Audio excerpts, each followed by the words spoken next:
Uluwatu CT, for the first time ever, seen the best women athletes in the world taking on a wave that is absolutely perfect. It's been a surfer's dream to surf Uluwatu since it was released to the world back in Clips and Morning of the Earth. And now it's the destination on the Dream Tour. Carissa Moore, Tatiana Weston-Webb stacked up in the first quarterfinal heat. All remaining surfers in the draw want to be the first ever to hoist the trophy. Looks like we're going to get things started quickly. Carissa Moore from Oahu. Tatiana representing Brazil on tour now. As we see Carissa just on a racetrack section, first turn. Beautiful backside carve. Belts it hard right on the open face and gets out of there. Getting an opening score on the board. Tati will sit out the back with priority. Well, Carissa's got one thing to her name, and that is that she's the first woman to ride a wave here in an event ever. She'll be stoked to get on that forehand and try and find that tube. Try and capitalise on what could be a perceived advantage. Here's the replay. Carissa, I love. She pumps it and then she goes, oh, I've got some time. Does that little down turn. Nice snap. This turn's beautiful. Right in the pocket. Whips it out of the top. And then the wave goes a little flat, making it difficult, but here's Tatiana. Tatiana Weston-Webb, frontside hack. Running section down the line. Big wind-up for the closeout. Re-entry, it almost pulls it. Going for a massive move. Bottom dropped out, but she couldn't hang on. One of the more aggressive surfers on tour, and now just popping up. I wonder if she's okay, because she was underwater for quite some time, wasn't she? She looks all right. She's on the board and paddling. Let's see what happened here, BL. Yeah, a little pump into this first turn. Lovely little hit out of the top. And then this thing just stands up and grows, doubles in size right into the closeout. And it's those ones when you get that bounce back of the whitewater up under your board, into your feet, as we watch it on super slow-mo, where they're the ones that can break ankles and really do some damage. A little wobble there. She was very close to making it if she kept that head centered over the top of the board instead of letting it fall backwards that little bit. She might have made that, and I'm sure would have got some big scores because it was total commitment. Tatiana Weston-Webb growing up on a beautiful side of Kauai. Moving on to this lineup, Tatiana Weston-Webb just had a 2.0. Now in her second effort. Clean down carve to set up the lip to hit. Snaps it right on the money. This thing's starting to race down the line. Chases it down for another solid forehand hack. Lays that rail down, setup work, bonus finishing move, and she'll stay on her feet. So a fun ride for Tati. Carried her speed well through all her points off the top. That's her best score so far, and she'll take the lead. It was beautifully served. She separated herself from Carissa Moore, who had priority to get this opportunity. I love the cleanliness in the rail through that downturn. Beautiful. And then that quick snap. And the pump, you watch this little drive here. Great distance out of that to get back in front of the wave, into the lip, little free fall, and then another snap into this last turn. Great completed ride. At this point in the heat, that's exactly what you needed.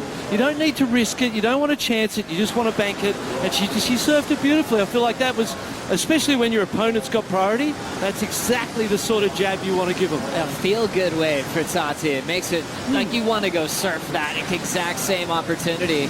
Couple of clean carves and manage your speed well. Does one turn pop out, or was it all about overall performance? I think it was about the overall performance and the pace and the tempo that she brought to the wave and how well it matched that wave. Surfed in a controlled, deliberate, professional fashion, much more like the performance you want to see. Tatiana Weston-Webb, fresh off the 733, up and out. Just stealing the attention every time she gets up. Carissa Moore needs a 5.51 to answer. Exciting times with the World Surf League, moving to Facebook, starting at the Corona Open, J-Bank continuing for the rest of the year and next season as we watch Carissa Moore up on a fun-looking wall. Second turn already, in sync with the pocket. Nice hammer there, 3 solid backside turns. And the surfer from Oahu coming around the corner. Clean connection on the open wall, and will just continue to lay that rail through the open face. Inside corner, trimming in size, but she's got a ton of momentum. Now opens up a bit further.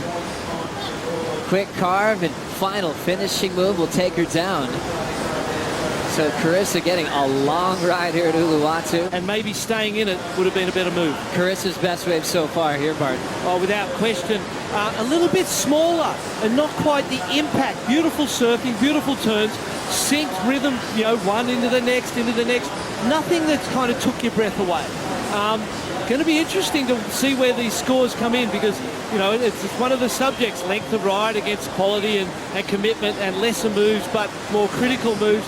This one is one of those sort of older school type rides that's got the length, had a lot in it, but nothing really kind of stood out where you went, whoa, that was incredible. Going to be really interesting to see where this exchange falls, and will set up the back end of the heat really well. Hitting that into her top two, Tatiana Weston-Webb left alone. Clean arc on the open face. Under the lip jam, thought about the barrel. Races around it. Still hollow through the inside. Tati looks to pull in. Doesn't quite find it there. Will regroup for a solid hack on the end section. Great exchange. Yeah, interesting exchange. Very interesting indeed. Tatiana threw that, when that thing got steep and barreled and ran, if she could have done something a little more with that section, that was the point scoring moment. We see the replay here. First turn again, beautiful and clean, lovely arc in it. Into the second turn, little race turn. Sees this section. Should she have kept her line there, Joe? Opportunity to stay high, kept that line, capitalised on that opportunity, because here, still downtime. Into the last manoeuvre was nice. Would make him act for those parts, and it's been fun catching up to him about everything Hurley has going on here in Bali as well. Here comes Carissa Moore, searching for a 6.01. A massive amount of speed, a huge windup, and crushes the section off the lip. Pulls into the pit. This thing is running. She'll sneak out of the low road.